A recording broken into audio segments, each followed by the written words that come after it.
Regresamos con más análisis en Así Estamos.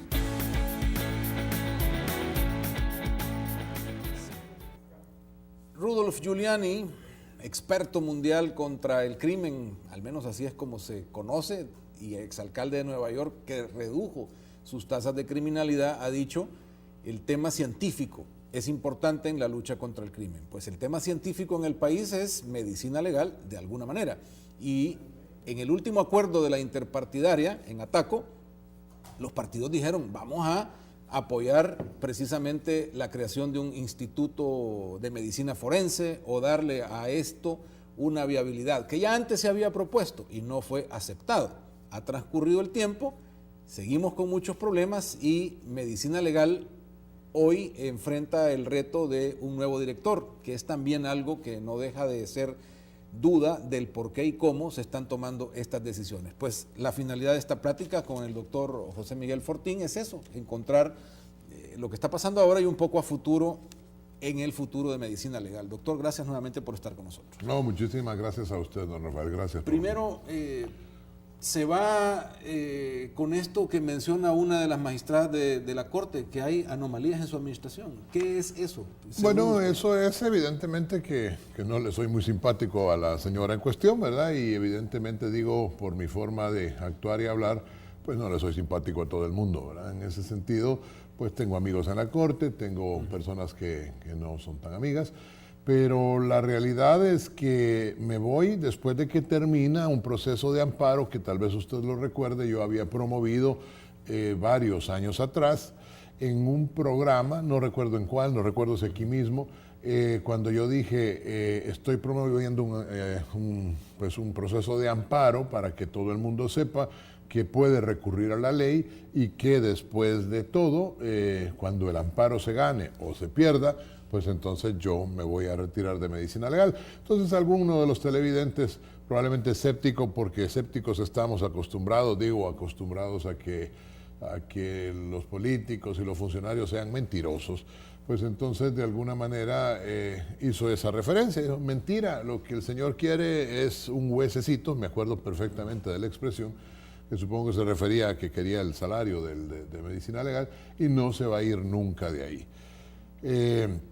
El amparo terminó la semana anterior, yo advertí que ya era tiempo de cumplir con la ley, porque la ley manda que después, o sea, no se había podido hacer porque yo estaba de manera interina, por 5 años, pero interino, y la ley manda a que después de N tiempo se abra el proceso pues, de contratación ya en propiedad del director. Y en ese sentido, esa es la ley, eso es lo normal y lo esperado. Lo rápido del asunto es lo que llama la atención, pero eso me quedará siempre en la duda qué fue lo que sucedió allá adentro. Si algo logró en su gestión, doctor, aparte de importantes avances como la inversión en la morgue, carros para hacer trabajo móvil, etcétera, y usted logró hacer ver que medicina legal juega un papel importante y puede jugarlo en la lucha contra el crimen. Y usted mismo lo mencionó, es decir, Giuliani, que antes que fuera alcalde fue fiscal, y ahí empieza toda la labor de este fulano, como usted sabe, dijo la necesidad, por ejemplo, de un banco de datos genéticos. Francamente, ni siquiera es una idea de este servidor, es una idea de sentido común. O sea, un banco de datos genéticos. En este último periodo he estado insistiendo en eso. ¿Por qué? Porque el banco de datos genéticos nos da la muestra de si se encuentra una cabulla en una escena del delito o la víctima tiene entre las uñas, por ejemplo, sangre del victimario. Pues con eso se saca el ADN, que nosotros lo podemos hacer, pero la pregunta es con qué lo comparamos. Y hoy no lo podemos comparar con nadie. Entonces hay que hacer un banco de datos genéticos. Entonces yo he estado insistiendo en esto y una serie de cuestiones que sí me preocupan como bastante, y le hablo a usted que es un hombre valiente diciéndole estas cosas. Me preocupa sobre todo que lo que se haya ganado pero todavía no se ha consolidado, que es el hecho de que nadie pueda manipular la prueba científica, pues en un momento determinado se pueda revertir. Por eso es que son ustedes, los comunicadores, los que realmente tienen que estar ojo al Cristo, que no vaya a aparecer una chispa en medicina legal y se vayan a esa es tomar un las poco cosas. la pregunta, doctor. ¿Por qué, sabiendo eso, que es de muy sentido común. Medicina legal es la cenicienta del sistema ¿Qué? y no se le ha dotado ni de todo el recurso, y es más, se ha estado tratando de minimizar la participación de medicina legal en el tema completo de la lucha contra el crimen. De hecho, sí ha sido así, pues desde la fiscalía hasta la policía, normalmente hay estos que saben o lo que sea, pues es que medicina legal es la base de las ciencias forenses. Ahora, viene el impulso de los Estados Unidos, el impulso de otras nacionalidades y ciertamente el mismo gobierno que termina en un momento determinado diciendo, hey, vamos a dotar a medicina legal, esto es en el plan Salvador Seguro, vamos a dotar a medicina legal, a la fiscalía y a la policía con una cantidad de dineros. Por ejemplo, 20 millones de dólares. Esto me he enterado hasta hace un par de días, pero resulta que es una de las cosas que más me preocupan porque también tiene que haber una fiscalización desde adentro de medicina legal que le pueda decir a la población, señores, si recibimos este dinero o no recibimos Ahora, este dinero. ¿esto es celo profesional, doctor, o esto realmente es una mano que no quiere que medicina legal se convierta en lo que debería ser? Hablando de que si hay prueba científica, eso es más eficiente para vencer al crimen. Es que es necesaria la prueba científica, porque la prueba científica realmente, por su propia naturaleza, no es manipulable. Es decir, es que hay cosas que no son de democracia, ¿eh? Es decir, hay cosas que sí lo son, pero hay cosas que no lo son. Esto, por ejemplo, es un vaso con agua. Y usted y yo y todos aquí en el set nos podemos poner de acuerdo democráticamente que se convierta en chocolate. Pero va a seguir siendo un vaso con agua y la verdad objetiva es que esto es un vaso con agua. Pero como verdad científica tendríamos que poderlo replicar, además de demostrar. Entonces, ¿cómo se replica? Bueno, si yo tengo un bidón con oxígeno y otro bidón con hidrógeno y combino 2 moléculas de hidrógeno por 1 molécula de oxígeno, voy a obtener esto mismo que está en el vaso.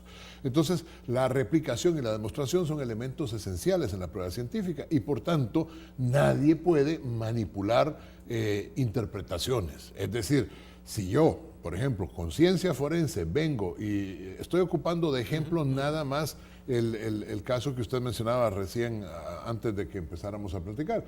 Si yo con las pruebas forenses, porque para eso también sirven, voy y demuestro que efectivamente fue un chispazo lo que disparó, digamos, la explosión en tal o cual lugar, bueno, pues esa es la prueba forense, pero es científica y nadie la puede manipular. Por eso para esas cosas en estos nuestros países, pues como que no son bien vistas. Celo profesional tal vez,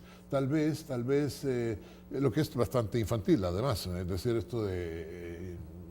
No entiendo mucho por qué la policía sigue insistiendo, por ejemplo, en tener un laboratorio de genética forense que costaría una fortuna para un país que es extremadamente pobre, que no podemos seguirnos dando el lujo de gastar en cosas innecesariamente, sí que tenemos el equipo de ADN, el mismo equipo que usan los Estados Unidos, que usó en su tiempo Giuliani, solo que ahora un poquito más moderno, y es el mismo, digo, que usa el FBI. Entonces, y cuesta varios millones de dólares. Entonces, ¿para qué vamos a volver a gastar en lo mismo? Ese es el concepto del no ahorro que existe en América Latina. Entonces, si no es celo profesional, es una lucha de poder dentro de este sistema que tampoco nos permite consolidarnos frente al crimen, porque recuerdo incluso el caso de los otros vehículos que donó Estados Unidos, que estuvieron varados, creo que es casi medio año, porque el pleito era entre fiscalía y policía.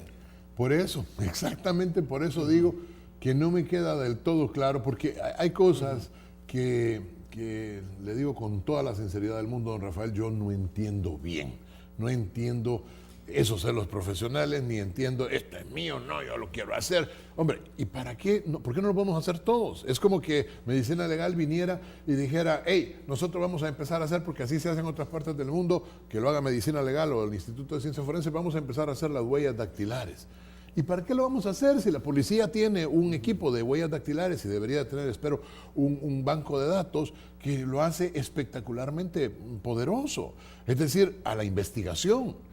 Pero si usted tiene el equipo, pero no lo usa, hombre, entonces tiene un cascarón blanco. ¿O es el crimen infiltrado en nuestras instituciones y las domina? Hombre, una hipótesis interesante. una hipótesis interesante. Y o la corrupción. Es decir, no solo como crimen, pero también porque evidentemente el crimen infiltrado es un acto de corrupción, pero hay otras formas de corrupción.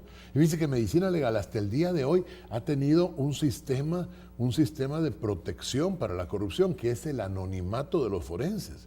Yo, por ejemplo, para conocimiento de la población, y dado que esto es una cosa que me saca más canas que otra cuestión, el día de antier, Medicina Legal fue a hacer otra evaluación del señor Francisco Flores. Pero yo me entero después de que se ha hecho esa evaluación, porque así está diseñado el programa. El programa está diseñado que se hace al azar entre los forenses y que no se entera nadie más que el forense que le toca el primer oficio, porque los oficios se ponen en orden, así está diseñado, y se van sacando al orden y en una rueda de caballitos virtual, en computadora, si usted quiere, se saca el nombre de los forenses que están disponibles. De manera que nadie sabe qué es lo que va a hacer. Y esto es muy protectivo, porque si usted sí sabe de antemano, la próxima vez que le hagan una evaluación al señor Francisco Flores va a ir Perico Martínez o Pedro Fernández, entonces pues a lo mejor hay algunas manos o tentáculos que van donde Perico Martínez o Pedro Fernández y le dicen alguna cosa. Eso en medicina legal hasta este día, y con eso me voy bastante tranquilo, espero que no cambien esos sistemas, existe y nos protege. Eso se ha ganado, es decir, la confianza en la institución y en sus resultados. Sí, yo creo Usted que sí. en una conferencia de prensa dijo, pero si empiezan a bajar los muertitos de forma un poco mágica, habría que preocuparse. ¿Tiene temor de que se pueda manipular medicina legal o se use también como parte de una...? Sí, tengo temor. Sí tengo temor. Sí, obviamente tengo temor. Espero que sea solo eso, un temor individual de un viejo funcionario que ha llegado el momento de retirarse de lo que fue contratado. Mucha gente ha terminado creyendo, porque como decía, ¿quién era? Göring, el ministro de la propaganda nazi, miente y repite la mentira y al final terminará siendo verdad. Y esto es un poco las mentiras, que yo trabajo para Arena, que me voy a ir a, ¿cómo se llama?, de asesor Arena, que yo me voy a mi clínica. Yo me voy a donde dije que me iba a ir, a la academia, no de seguridad pública, pues, sino que a la academia, pues, que es la universidad donde yo trabajo, y ciertamente ahí voy a estar. Ya terminó, un día me llamaron para eso. ¿Pero tiene temor porque se le parece o tiene temor porque en algún momento trataron de manejarle para que usted usara medicina legal y sus cifras de otra manera? Pues usted es un hombre muy inteligente y ha dicho efectivamente las cosas. Tengo temor por las dos cosas. Tengo temor porque en este país, desafortunadamente, no estamos acostumbrados a un trabajo técnico. Y por tanto, como no estamos acostumbrados, creemos que todo trabajo técnico es político. Y entonces, si no dice lo que yo quiero oír o mi grupo quiere oír, entonces este es mi enemigo y entonces está del otro grupo político. Y lo mismo habría pasado si hubiéramos estado en otros tiempos con un gobierno del otro signo político. Entonces yo habría sido tildado de pertenecer a este grupo. Esta polaridad es una de las grandes dificultades para el trabajo científico. Y del otro lado, la consolidación de la democracia, en donde también los políticos intentan manipular las cosas, porque aquí eso es lo que está pasando. Es decir, no solo en medicina legal, pero en todos los ámbitos. Si aquí los puestos, ¿por qué se tardaron tanto en elegir magistrados?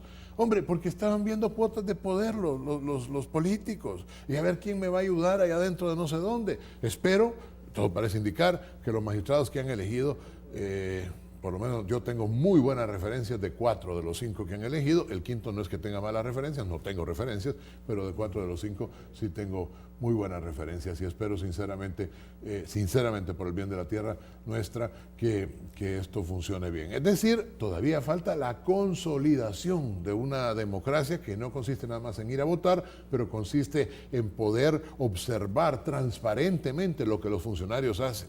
No se vale ya, don Rafael, que los funcionarios de cualquier índole lleguen con un peso y salgan con 1 millón. Técnicamente, el problema de la violencia, que es el que más nos aflige, ¿es posible superarlo, doctor? Porque sí, estamos hablando efectivamente en términos siempre políticos de la situación, pero técnicamente usted ha estado en el terreno, tiene información en el terreno, y uno dice, ¿se puede entonces esclarecer todos estos asesinatos Bueno, no, más bien, ¿se puede disminuir la violencia? Sí. ¿Cómo? Esclareciendo los asesinatos. Eso es lo que no hacemos nosotros. Esclareciendo los asesinatos. ¿Y eso qué quiere decir? Pues quiere decir investigación científica. ¿Cómo lo hicieron otros? Sería la pregunta que nosotros nos tenemos que hacer. Porque es que nosotros decimos, Dios mío, hemos llegado a perder la esperanza. O sea, dos cosas ha perdido el salvadoreño, ¿eh?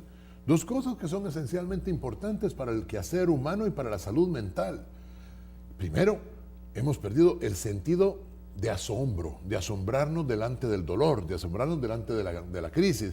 Fíjate que venía para acá, le dice uno al otro, y encontré un muerto en la calle. Vieras qué trabazón la que se hizo.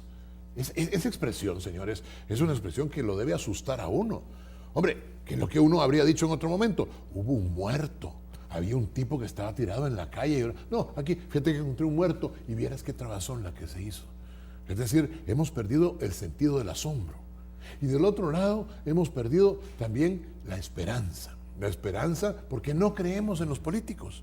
No creemos. Y hay un montón de políticos buenos, pero no creemos en los políticos. Esa casta o esa clase, porque casta suena como demasiado elevado, realmente está pensando en él o en ella misma.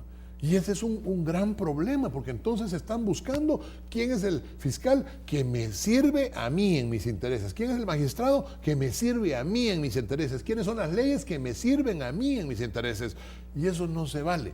Y eso es lo que tenemos que cambiar, porque como decía Burke, y es una frase que yo repito muchísimo porque me encanta, dice, lo único que se necesita para que el mal triunfe es que el bien no haga nada. Y por eso es importante la presencia de la prensa y es importante la presencia de la gente que pueda decir y señalar cosas cuando son verdad. También es importante que las instituciones sean usadas para lo que deben. Claro. En el caso de medicina legal y viendo a futuro en esta situación, ¿qué es lo que esperaría con su experiencia que esta institución haga? Bueno, lo que estamos ya por terminar, que se consolide esto. Por ejemplo, un programa científico que no permite la manipulación de los datos por parte de nadie y que en tiempo real, esto es casi inédito. Yo acabo de estar en Colombia en un congreso con otros forenses de Iberoamérica, y le digo que el país que más rápido da las cifras y que tiene menos discrepancias en este momento entre las fuentes, de policía y medicina legal, por ejemplo, es El Salvador. Pero eso no siempre fue así. Hubo un tiempo, cuando yo entré a este cargo, que el general Munguía Payés estaba en el área de seguridad, que las discrepancias eran inmensas. Pero para eso es que sirven las instituciones técnicas, porque van hasta, casi si usted quiere, presionando al Estado a decir lo que debe decir. Medicina legal nunca cambió las cifras. El gobierno de aquel momento decía que eran mentiras nuestras, que había 14 muertos por día. Después que hicieron la famosa tregua, entonces sí reconocieron que era cierto lo de los 14 muertos por día, que era lo que nosotros siempre dijimos. Y cada vez que nosotros vamos hablando, pues vamos marcando por precisamente la presión, si usted quiere, ciudadana y por la creencia que la población ha dado a medicina legal en términos generales. Cuando uno es dogmático y sectario, pues no puede creer en alguien que dice algo que uno no quiere oír, que es lo peor que le puede pasar a alguien, no querer oír lo que el pueblo dice. Pero bueno, la cuestión es que así hemos ido marcando un hito. Ahora, esto se debe consolidar. Porque la gente ve, digamos, los elementos más o menos superficiales, que las bolsas ya no son de basura, que de repente no se van a traer a los muertos con los pies de fuera, como antes se iba a traer, que acaso hay un lugarito donde esperar a los deudos, pues a las personas, que hay un par de capillitas dentro de medicina legal. Aunque yo soy católico, realmente son aconfesionales, porque pues, habrá muchos cristianos que no sean católicos, y entonces son aconfesionales, pero con cierta tendencia cristiana, ¿verdad? Es decir, un lugar de recogimiento, un crucifijo sin Jesucristo crucificado, porque algunos evangélicos no lo ven así, pero es algo que para los católicos también es bueno. Y esas capillitas también son lugar de recogimiento, se han contratado psicólogas, yo lo invito, don Rafael, cuando usted tenga un tiempito, a que vaya a hacer un recorrido por todos los laboratorios de medicina legal San Salvador y las áreas que ahora tenemos, de lo que me quedo muy, muy satisfecho, pero nos falta mucho. son 7 laboratorios y 7 institutos de medicina legal en la República y son 14 suboficinas. Es decir, hacemos algo que nadie hace en el mundo. Y esto es algo que yo creo que vale la pena que se sepa. Solo en El Salvador, y lo digo en el buen sentido porque hay una frasecilla por ahí en internet que dice solo en El Salvador y sale alguien vendiendo gallinas como no sé qué. Pero no, solo en El Salvador medicina legal va al 100% de las muertes violentas. Y por eso nosotros tenemos toda la solvencia como para decir, este es el número de muertos. ¿Cómo entonces el proceso se va a consolidar para pasar de ser la instancia que recoge los cadáveres y los entrega a sus familiares, toma estadísticas y se convierte en la instancia por medio de la cual se resuelven los casos? Es que eso ya empezó, lo que pasa es que la población no lo sabe. A ver. O sea, cuando usted, y por eso hay las diferencias que siempre va a haber, digamos, al principio con la policía y la fiscalía. A ver, se lo digo rápido.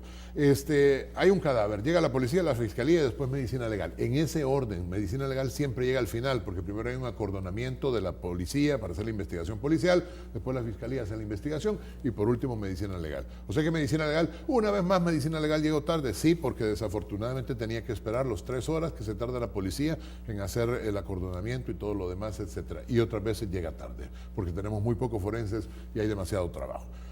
Pero siempre llega. Una vez llega, se saca una hoja amarilla que se consolida entre los 3 y se dice fue un asesinato probablemente, o fue esto o fue aquello. Pero bueno, después de eso se va el cadáver a la morgue de medicina legal y ahí se hace la autopsia. Y cuando se hace la autopsia, se hace una autopsia macroscópica, pero se sacan fluidos de los ojos, de la vejiga, del estómago, de todos lados, y eso se va a uno de nuestros laboratorios, el de toxicología y de química forense. Y ahí se puede tardar 1 o 2 semanas. En CSI Miami eso sale como en 10 minutos porque la televisión recorta los tiempos, pero en la vida real se puede tardar 2 semanas, 3 semanas, 1 mes, 2 meses, algunas veces, depende de la gravedad. Y se compara eso con todos los fluidos del mundo. Y al final, es decir, arsénico, plomo, con cualquier otra cosa. Y al final se hace una investigación que le sirve a la fiscalía y a la policía precisamente para concluir. Pero si eso no se procesa por lado de la fiscalía o la policía, entonces de nada sirve. Es que es como muy bien ha dicho, un equipo que debe integrarse. La policía, la fiscalía y medicina legal damos cifras estadísticas de lo que pasó, pero lo que viene después, esa es investigación forense. ¿Bajo quién debe quedar un instituto de medicina forense? ¿Debe ser independiente o debe quedar como está dentro de la corte o pasar a la fiscalía? Eso último jamás. Jamás, porque no se puede porque hay quien pretende eso. Por supuesto, muchos, pero no se puede ser juez y parte, ¿eh? Y aunque la fiscalía sea la encargada de la investigación del delito en El Salvador, pues la realidad es que abusos podría haber o no. Gente que es inocente podría estar presa y gente que es culpable podría no investigarse nunca. Medicina legal tiene que ser un ente independiente. O está en la corte, que al fin y al cabo no tiene teóricamente interés en uno o en otro lado, o es un ente, como en otros lugares, independiente. Se llama Instituto de Ciencias Forenses, ¿verdad? Por supuesto que eso también necesita dinero. Aquí hicieron una serie de investigaciones en las legislaturas anteriores y se concluyó que era demasiado caro hacerlo y que lo más sano era, uno de los consultores, por ejemplo, fue el doctor Mora Izquierdo, un veterano director de medicina legal de Colombia, que es la medicina legal más antigua de América Latina, tiene más de 100 años de existir. El doctor Mora Izquierdo, psiquiatra como este servidor, fue director por mucho tiempo y modernizó, de alguna manera, voy a decir también, modernizó, aunque también soy yo, no él, ¿verdad? Modernizó medicina legal en Colombia. Él fue uno de los investigadores. Y al final se concluyó que era muy caro para nuestro país tener un instituto independiente. Sin embargo, tenemos, entonces ellos pusieron, los señores diputados del momento, me acuerdo muy bien del coronel Armendáriz, que estuvo dentro de esta comisión. ¿De la Comisión de Seguridad? Sí, creo que sigue estando en la misma comisión, sí. ¿Verdad? Y que es un hombre honesto. ¿Cómo se llama? Puso que se dejara una reserva presupuestaria de parte de la Corte para medicina legal. Entonces la Corte recibe el 6%, pero debía haber una reserva para medicina legal. Lo que pasa es que es un poco chistoso, la tradición ha sido pedir para medicina legal una cantidad de dinero. La asamblea, que en términos generales piensa en medicina legal, dice, si es para medicina legal lo dejamos, pero 3 días después reponen esos dineros y se los dan a otra instancia de la Corte. Esos son los peligros que hay que trabajar. Hacemos una pausa, doctor, muy breve, y volvemos para más de esta conversación.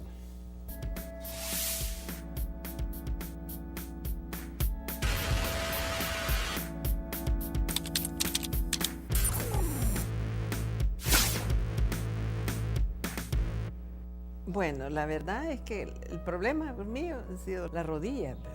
El dolor es bien intenso y llega un momento en que uno quiere dar el paso y no puede. Así como iba camino a que me pusieran una prótesis. Después de este tratamiento me ha cambiado enormemente. El dolor disminuyó más de un 90%. Por eso cuando la gente me pregunta, yo les recomiendo pues que lo prueben y que van a quedar satisfechos.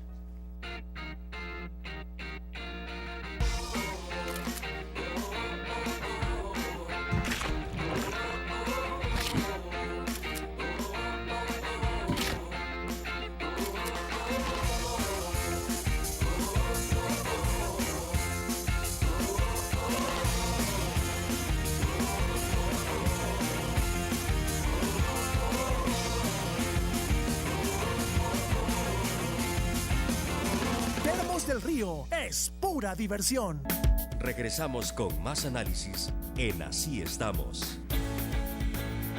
El doctor José Miguel Fortín, nuestro invitado esta mañana en nuestra plática de las 7:15. Hablamos de medicina legal, del futuro, del cargo, de las cosas que necesitamos también los ciudadanos poner atención para lo que se viene en esta institución tan importante en la lucha contra el crimen. Doctor, ¿quién debería ser el sucesor ideal en un cargo como este? Hablando del futuro, ¿no? Inmediato. Bueno, debería ser un ciudadano honesto y un ciudadano independiente y un ciudadano que tenga, si usted quiere decirlo así, las agallas como para poner el dedo en la llaga cuando haya que poner. Ya llegan rumores que Jaime Martínez, quien no logró el paso... Dios nos libre, don Rafael, Dios nos libre, porque lo menos que se necesita es un político en medicina legal. Lo menos que se necesita es una persona de cualquier signo. Ella va a decir, sí es que Fortín. No, volvemos a la misma historia. Es decir, eso es el precio de oponerse a quienes gobiernan cuando hay que oponerse. Pero eso es lo que debe hacer el director de medicina legal, sea del signo que sea el gobernante, porque esto es el paradigma que nos ayuda para modificar las cifras falsas y este tipo de cuestiones.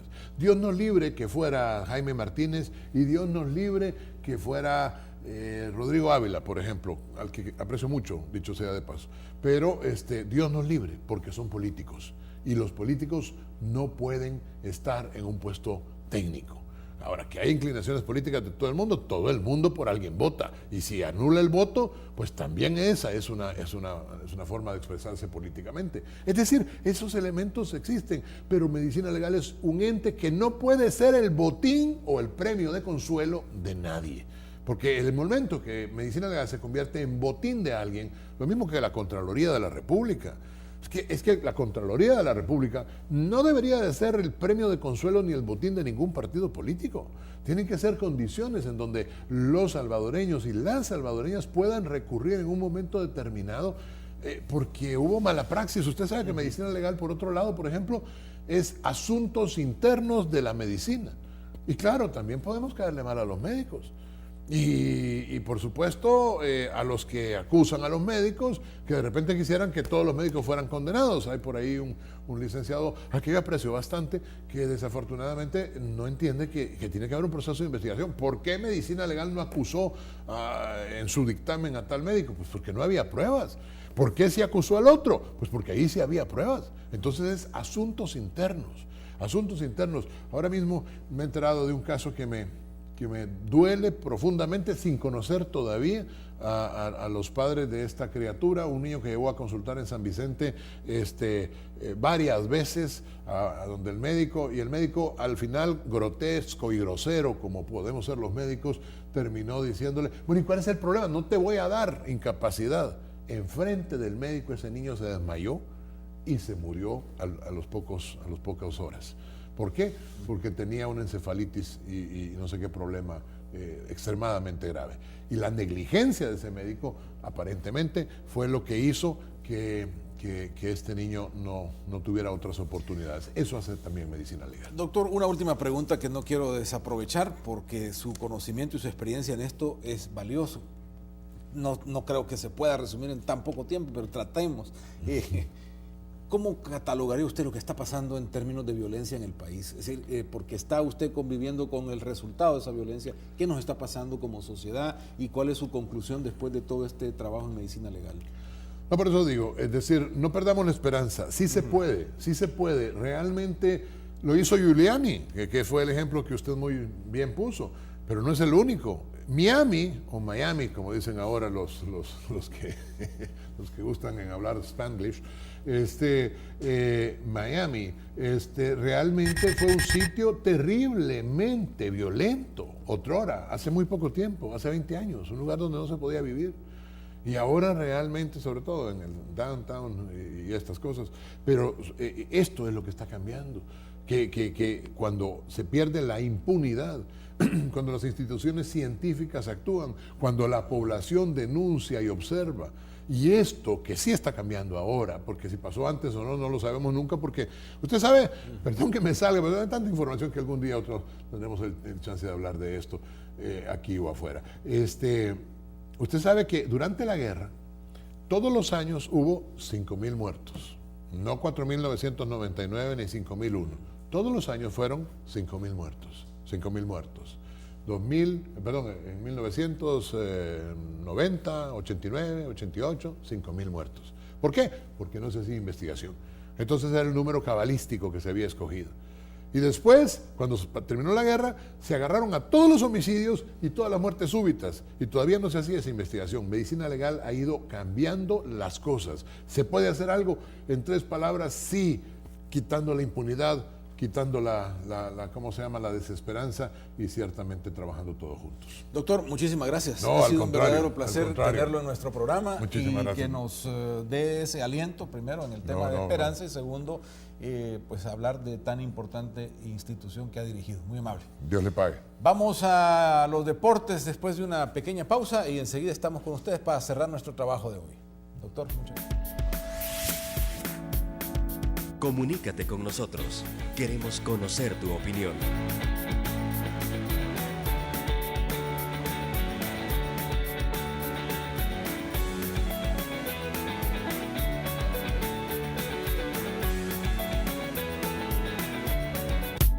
Estás viendo Así Estamos con Rafael Domínguez.